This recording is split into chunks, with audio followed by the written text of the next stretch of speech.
പാപം ചെയ്തു ഞാൻ വീണ്ടും അകന്നെങ്കിലും ഉള്ളം നീറി നീ എന്നെ തേടി വന്നു. കണ്ടെത്തി എന്നെ മാറോടണച്ചു, പാപം ക്ഷമിച്ചു സ്വീകരിച്ചു.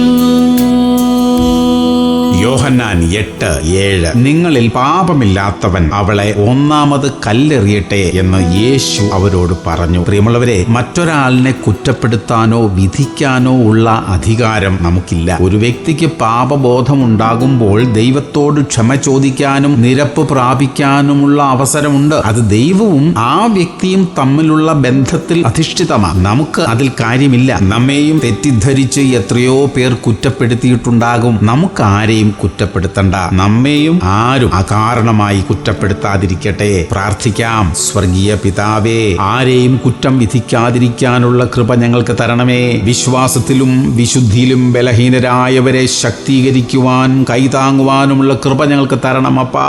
യേശു ക്രിസ്തുവിന്റെ നാമത്തിൽ തന്നെ. ആമേൻ, ആമേൻ, ആമേൻ.